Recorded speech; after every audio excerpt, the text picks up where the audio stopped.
Alright, so thank you for watching Low Tech Garage. Today's project was actually not planned. Usually with our content we have a pretty good schedule of things that we're planning to tackle to share with the viewers. But actually today we're out on a little run with our shop truck, a 94 F150. And we got that dreaded grinding from the front brakes. I guess it's longer than we had thought since it's had a front brake job. And so today we're going to be going over how you change out the pads and inspect the rest of the front braking system on the truck. So let me just come over here. I assembled what I believe is going to be the things that we need to do the job. So you're going to need some shop towels for cleaning stuff up, little wire brush of some kind to get the dirt out of the tricky corners. There's a couple ways of putting the piston back in the caliper. I like using a C-clamp because it's slow and steady, seems to not risk damaging everything. You need some anti-seize compound. Actually, the auto store, you get those little sachets which work really well. So while you're getting the new pads, just remember to order those, and that pretty much gives you enough for just doing the one job. Brake part cleaner, which I like to do. Anytime I'm taking a piece off a vehicle, I like to clean it up as best as we can. It's kind of just a nice way of keeping the overall vehicle in good shape. Obviously you're going to need the new pads for sure. And then in terms of tools, actually not too much. Whatever size lug nuts you got on your wheel, you're going to need to take the wheel off. And then actually, unless something surprises me here, looking at probably a 1/2 inch kind of a socket or other wrench, there's going to be 2 bolts that essentially hold the caliper on with that, and that should be about it. The one other thing that I'd recommend is, because of the brake cleaner and some of the grease and so on, probably a good idea, even if you don't always do this, to wear some kind of nitrile glove or something for this. You just don't want those chemicals getting on your hand. So when you're tackling a brake replacement, one of the things that you always want to do is come across to the master cylinder here in the reservoir, and I like to just undo the cap and actually take it off, set that aside, and you'll see I put some rag underneath it. Not always needed, but essentially what's going to be happening here is that we're going to end up pushing the piston in the caliper back, and as we push it, if you think what that's going to do is the fluid in the lines behind it is going to get backed up, and that will end up back in this reservoir. And if your reservoir was a little bit on the full side initially, it does have the potential to actually flood over the top. So I like to put a rag there just in case. Oftentimes you won't need that. It'll all just go back in the reservoir and be just fine.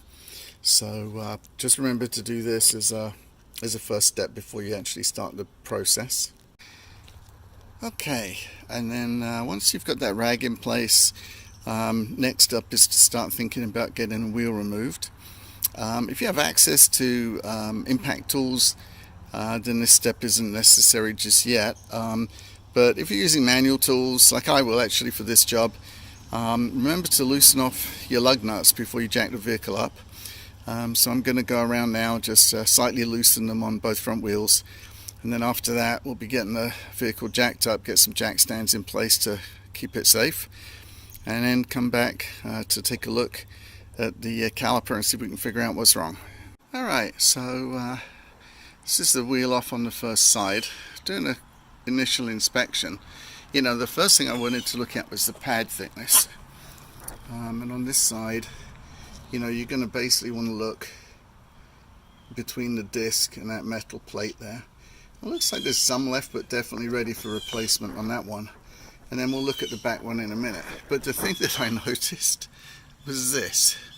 So yeah, the previous owner on this truck obviously didn't really think carefully when they replaced the caliper last time, because I'm pretty sure it's not supposed to have a twist in the brake line like that. So we'll be taking care of that while we fix this as well. So to tackle the brake job, it's always a good idea to turn the steering, all the way around so you can easily get to the caliper here.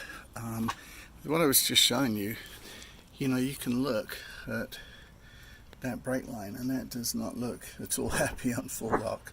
So as I mentioned, we'll be fixing that. And then actually, as we look inside this little inspection panel, on this side it does look like there's some pretty good pad material left. So I have a feeling that the other side is going to be where we had the really bad pad. Anyway, we will start dismantling and see what we find. So the first thing that we're going to do is on the back of the caliper, and you can kind of see this pretty easily now, is you've essentially got those two 1/2 inch or 30 mil bolts. So we're going to undo those, and once we've got that done, move the caliper out of the way, and then that's going to let us get right to the pads. So I'm going to go ahead and remove those bolts. Okay, so once you've removed the bolts around from those two spots in the back, the caliper essentially should just pull off, but as with any old vehicle, sometimes they may need a little helping hand. There's a couple ways of doing it. Actually, there's a spot here that you can just put a screwdriver in and apply gentle pressure. If it doesn't come with gentle, you've got to do something different, because you don't want to damage this spring that I'm pointing at here. But oftentimes, just by putting a little bit of pressure in there, you'll actually start to get it to move. And then once you do that, you can also put, see if I can get this on the camera. Yeah, if you push down there on the actual disc, that also will start to just move the caliper back. I will point out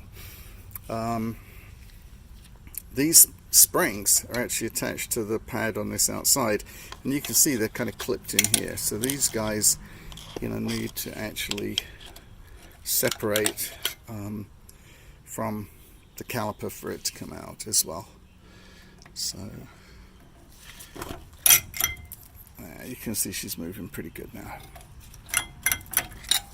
Okay, and I'm just gonna pull that out and rotate it carefully because of how twisted up that brake line was, and get it around the correct way, which would be more like this. Okay, and we're going to let that set. Alright, so now we can get to see the pads better. And as I said, these ones are actually fine. That's more than half-life on that one, maybe half-life on this one. So I'm going to say, the problem I felt is going to be on the other side, but it's always good practice to, change both sides, so it's all good. Next thing is the pad removal, which is basically pretty straightforward. They should just literally pull out now. Oh yeah, that one came out very easily. And then the one on the back should be the same thing. Just slide it backwards, out it comes. Alright, and then the next thing I always like to do at this point is a comparison, between the ones that came out and the ones that are in the box, just to make sure that they look exactly the same before we start wrestling to try and get them fitted. So hold on, and we'll get the others for comparison. Okay, so opened up the box, and everything here is looking good. I got these at my local auto store. Guys were super helpful. It was a pretty good price. You may save a couple bucks online, but I paid $29 I think for this set, which is a decent price. Actually, I like the quality of these. They seem to be quite well made. The spring's obviously new, which is good. And another detail I like is the chamfer, here on the pad. That actually helps from a squealing perspective. So overall so far this looks good. So next we're going to talk about the reinstall, and there's a couple maintenance things that we want to look at first. So coming back up here, the this clip mechanism and this piece here, essentially the pad rides on that, and ultimately as the pad wears, it has to be able to slide sideways. So it's important that anything that could get in the way with it moving sideways easily is clean and lubricated. So we've got that, and then there's a similar one, you know, just maybe not the best shot in the world, but you get the idea. Just that one as well. Okay. So what I like to do at this point is get a little wire brush, clean that surface rust off that plate, and then I'm going to put a little anti-seize lubricant on it before I go ahead and put the new pads in place. So I'm thinking this is going to clean up pretty easily. Kind of like these little wire brushes again. I just get them at the local auto store. They're pretty cheap, but they're actually great for getting into these you know, like tough little corners. So get this all just cleaned up nicely, and same on the spring. Sorry about the movement there, just realized holding the camera still. Alright, and then I'm going to do the upper piece as well, but it's going to be tricky to see that because of the camera angle, so I think you get the idea. I'll be back in just a minute. So that cleaned up nicely, and as I mentioned, we will be putting some anti-seize on there, but before we start doing that, I want to pay attention to the caliper now. It looks kind of grimy, and the other thing that we're going to need to do, you know, you can see the piston is a little ways out here. We're going to need to push this piston back in, and so the first thing I like to do is hit that with brake cleaner. So I'm going to do that now, and then, you know, that'll get any loose debris off around the seal on the caliper and so on. You know, you got a rubber boot on the caliper here. You've also got them on the sliding mounts both sides, and you really want to make sure that nothing damages those, because it's that rubber that protects the sort of grease on the sliders and actually the seal, you know, for the main caliper. So important that that rubber is in good condition. You know, should you find any splits there, you're definitely going to have to replace those. And these ones appear to be actually good, but again, you know, specific to this around the caliper here, clean any debris off, because then that won't get pushed back down into, you know, the seal area. So I'm just going to hit this with some brake cleaner now. We've sprayed the brake cleaner all around this area, then it's safe to start putting the piston back in. People have different ways of doing this. Some people lever it with a screwdriver and so on. I kind of like this C-clamp method.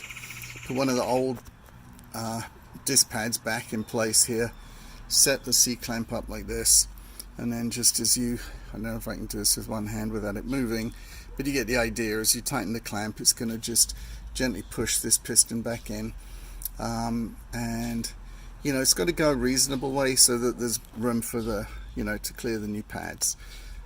So I'm going to go ahead and tighten the screw up on the clamp now, and then you'll see, you know, the gap here start to close. Let me see if I can, not sure if I can do it with just the one hand. Yeah, it's gonna be a little tricky, so I think you get the idea.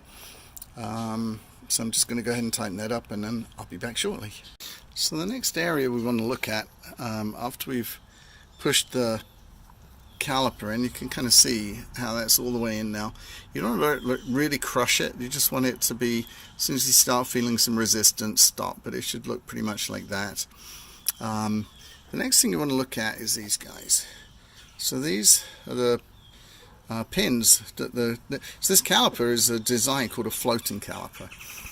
So it has a single piston, and so what happens is that one one of the pads is essentially just always, resting just against the fixed area of the caliper, which would be this side here, and then a single piston pushes on the other side. Well, for this system to work, the caliper has to be able to slide, and the way they make that work is on these are sort of bushes with a rubber gaiter, and these you can sort of see kind of move in and out. So once you got the caliper out, you definitely want to try moving these. This one actually feels a little bit sticky, and there's a couple different ways of doing it. The thing I like to do, which I feel like works well, and I've already done it on this one, this one's way smoother now, is take a fine implement like a screwdriver, and again you want to be super careful here because you want to be able to lift up. Let me see if I got you in camera. Yeah, you want to lift up this lip without splitting anything, so you just got to be real careful. Okay, but do that, and then use silicone spray. And the reason to use silicone spray is essentially most other lubricants are going to attack these rubber gaiters, and the good thing about silicone is you can shoot it in there, it'll work as a lubricant, and it's not going to destroy those rubber gaiters. So I like to just put a shot of that in there. Already did this side. It's too bad that you guys can't feel on video, but this one is now just like way smoother. You can see how it pops that gaiter out really easily, whereas this one is kind of like crispy still. So I'm going to go ahead and open up the seal on that side, shoot some silicone in there, so that's all moving smoothly, and then we'll be back in a moment to talk about where to put some grease. Okay, so now we're back on the that little spring perch I showed you earlier, where the new pads are going to sit. So there's this area here. You want a little bit of lubricant on both ends. Doesn't have to be in the middle where the disc is, because obviously the pad will never get to that point. The anti-seize I'm using, it comes with its own brush, but obviously it's for a more generous application than what we're doing. So I'm actually just going to use a little screwdriver and just gradually build some up on this surface. You don't need an enormous amount, but just enough, so that as the new pad gradually wears, that it's going to go ahead and slide easily. So we get a bit more for this side. Oh, sorry, pen tension. Yeah, a little bit more on here, and we'll put some on the clip as well. Okay, I got to do the same on the top clip up here. It's going to be tough to do that on camera, so I'll be right back. So with the grease in place, now we're going to go ahead and put the new pads in. I'm going to do the inner one first, so you can see you've got the curvature and how it's going to just sit on this area here, and then let's see, yeah, like this. So you can kind of see how it's just gonna go in with that clip and sit right like that. So I think you can see, so that one went in pretty smoothly. And then I think if I hold the camera here, probably see a similar thing. Where this one is gonna just go right in. Okay, so that was pretty good. And then next up is to basically lower the caliper down and get it to where we can put our bolts back in. So we're going to take the caliper from here, and this is where you get to find out if you pushed the piston in enough. And it looks like we'll pretty much just about dead. And I'm probably going to have to use a bit of both hands here to push this in. So I'll be back in just a minute. So one thing I'm going to just point out before I assemble this, these pads, actually they're called the plate that comes on the back of them here. You can see it's sort of a separate plate, and that's actually a special plate specifically to stop squeal. So sort of used to be that you had to always apply some sort of lubricant to the the back of the pads. With these plates you don't absolutely have to, but what I'm doing is putting a sparing amount on there, and then also just a little bit here because there's some rust on the edge of that caliper, and that's just going to make it slide in on that plate a little bit easier. And then I can show you, but I also put a couple little dabs here as well. Not essential to do that, but for me I like it because, again, no one likes squeaking or sticking brakes. So yeah, so back to that now. Now I'm going to go ahead and slide the caliper in. Alright, so I've slid the caliper back in, and just, as you're doing it with these spring clips here, you just got to ease them over the start. It's very easy. You just kind of make a point to like pop those over, and then once you've done that, you just got to sort of visually align this part here, the flexible boot, with the boss on the mounting plate here, and then that's going to let you put this bolt back in. And you want to start the the bottom and the top bolt finger tight, just to make sure that they're not cross threaded, just so you should be able to screw them in pretty good way. And then obviously finally you want to go ahead and tighten those up properly. Alright, so I've just refitted the wheel, tightened up the lug nuts while they're in the air. I'm going to drop it on the ground now, and then I'll use a torque wrench just to make sure the wheel nuts are tight enough. Working outside in Florida is always tricky in the summer. Got some rain coming through now, and as you could see from the video, I didn't really find a bad pad on this side. So once the rain blows through, I'll open up the other side. I won't probably show you the whole procedure because it's going to be the same as what you've just seen here.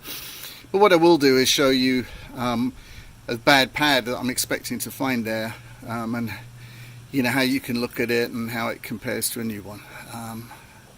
So catch you when the rain stops. Alright, I'm back again on the brake job on a F150. The rainstorm passed through, sun's come out, and so I've dropped the wheel off on the other side, and did those 1/2-inch bolts that we talked about, slid the caliper off, and you can see the culprit for the grinding noise on the brakes is that shiny spot right in the middle there. So you can see that there's no material left whatsoever, and that's just on the inner pad on the one side. The outer pad, it's ready for replacement, but you can see that groove that kind of is almost like a wear guide.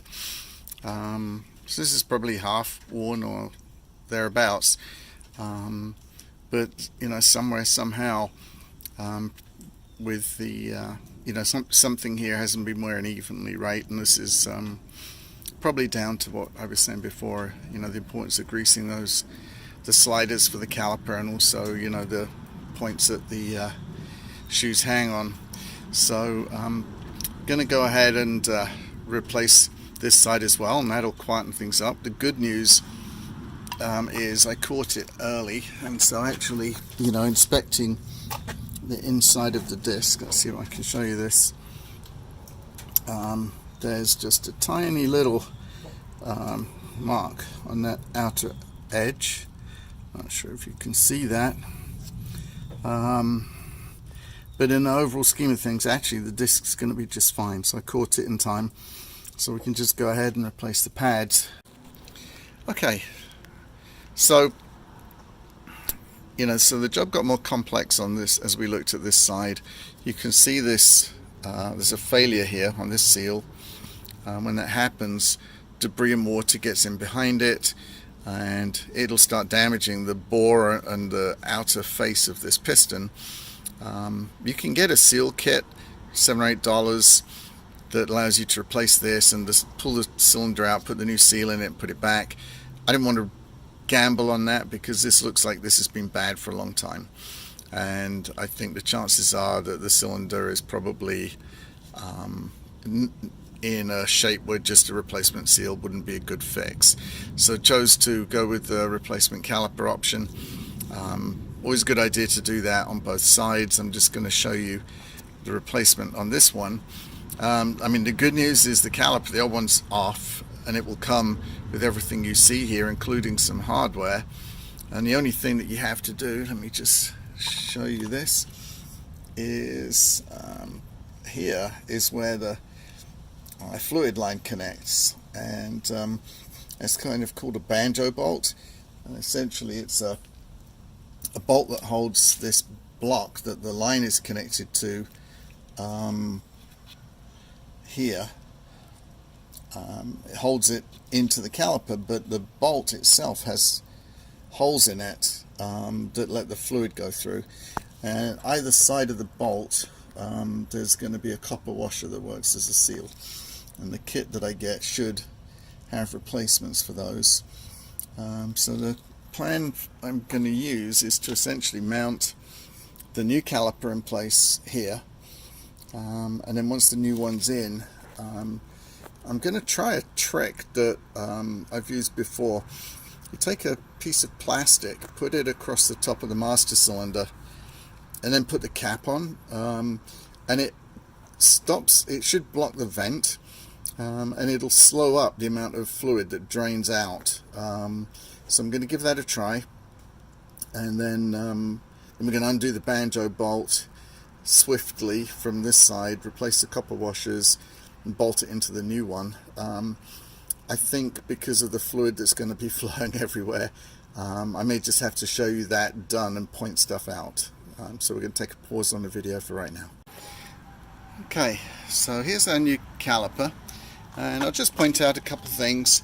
The good thing is it obviously comes with all the new sliders, the new copper washers and banjo bolt, and essentially just presses in place like the other one.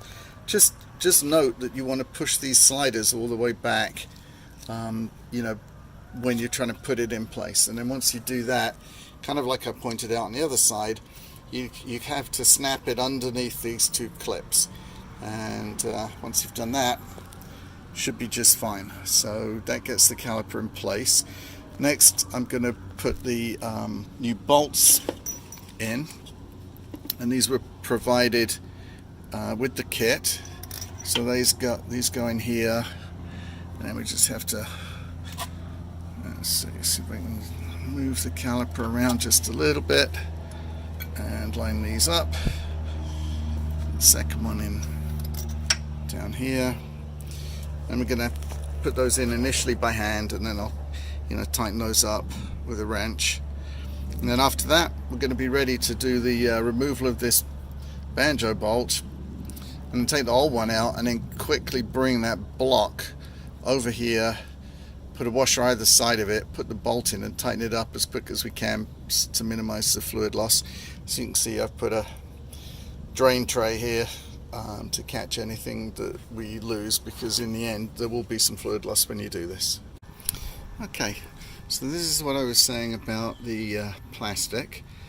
By basically unscrewing the cap here, putting just a piece of plastic over, and then putting the cap back on, that effectively cuts off the vent that's in the cap, and you'll get a partial vacuum in the system.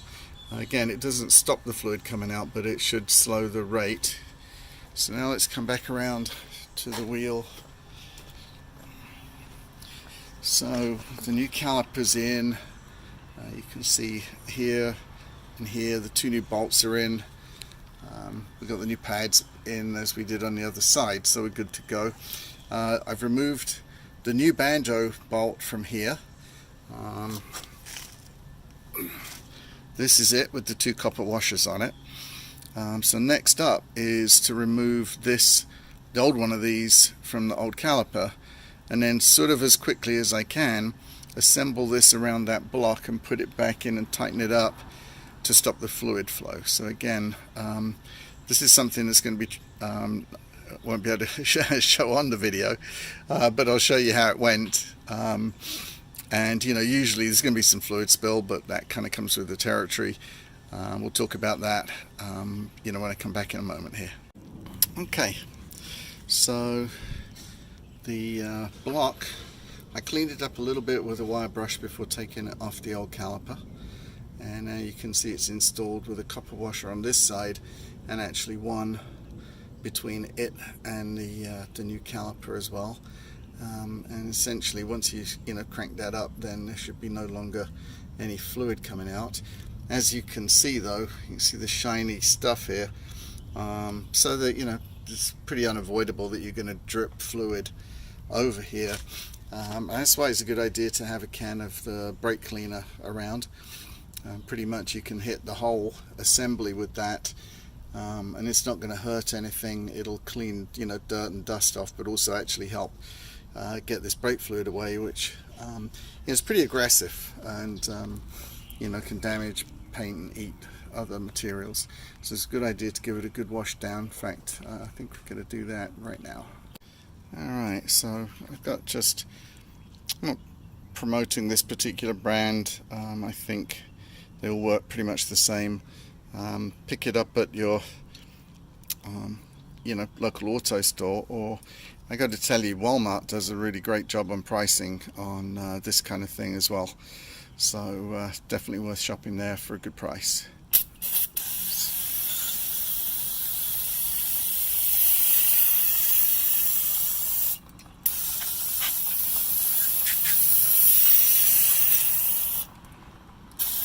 Okay, and you can be pretty generous with this stuff because it'll help wash off the fluid, and then actually, you know, it evaporates really well.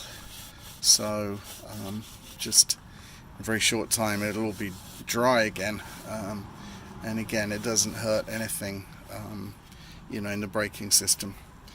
So alright, having got that done, the one job that's going to be left is bleeding the brakes. So this guy here is a bleed nipple. It's got a little protective cover on it right now that we're going to remove.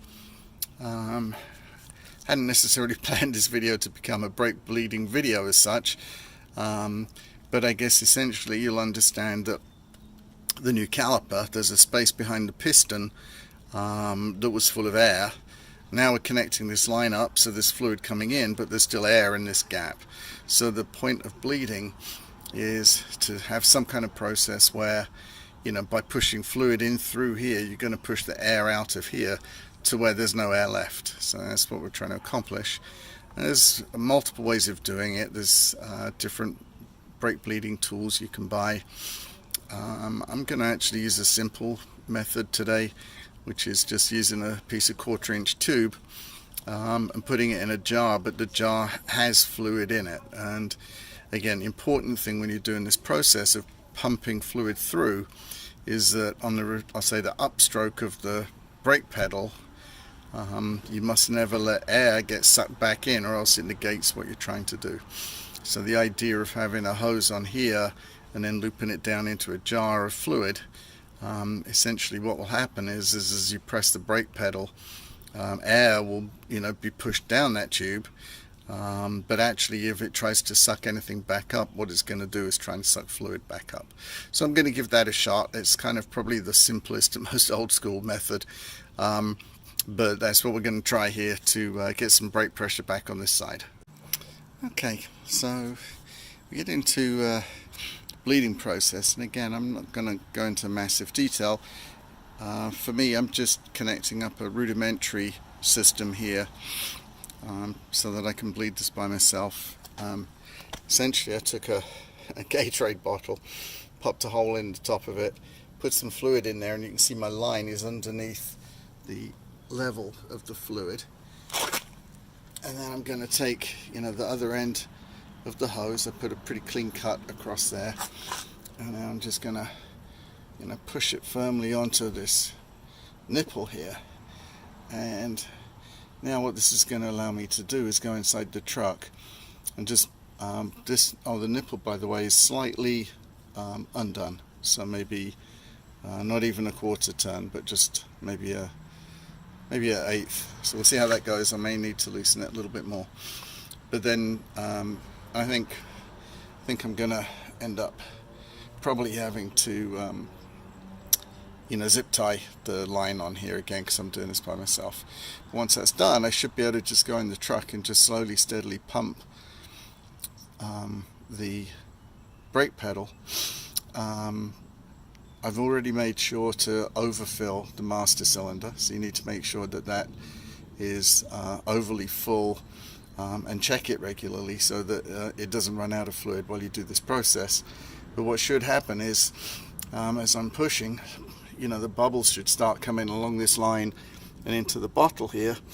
But then actually, as long as I take a pause before I let the pedal up, it should try and suck fluid back up, and not really allow air to get back into the system. And this is not necessarily the best way of doing it, but it's a way of getting it done when you don't necessarily have all your tools or a helper around. So, wrapping up on our brake change on the F150. Actually very timely. Had some assistants come by and help out with final bleeding, which made that go much faster than it would have done me doing it by myself, and with a better result. We're able to have someone pressing the pedal in the truck, someone opening and shutting the bleed valve. And if you get in that rhythm of they press the pedal down, you shut the valve, let the pedal up, open the valve, and so on, it's a really good way of just making sure you pump the air out without anything getting sucked back in. So we used that method, got done, put the wheel back on, test drive, and the truck works great. And just one comment, and I think we may have an Instagram post on this. The fluid that came out was probably the more gross fluid I'd seen. It came out the sort of coffee colored. Essentially, regular brake fluid ultimately attracts water over its lifetime, and if you've got steel brake lines, they start rusting from the inside, and actually that brown color that's what you're seeing, is essentially rust on the inside of the brake lines getting pumped out. And so it's a good idea, if you've got an old vehicle and you've never done this, it's a good idea to actually thoroughly bleed the system, put fresh fluid in, and in fact, having seen what happened with this, we're going to do that on the truck. Most of you probably know this, but there's a sort of a method for doing that where you use the same process, but you start with the wheel that's furthest away from the master cylinder, so you start with the back wheels, basically do them one at a time, and then you move to the front and you do those. We're going to go ahead and take time to do that at some point here in the future, just to get the rest of that bad fluid out of the system. Anyway, we'd like to just wrap up by saying thank you so much for watching. Really appreciate you taking your time to look at the low-tech garage content. We hope this was a useful video, and if you liked it, please go ahead and subscribe. Thanks.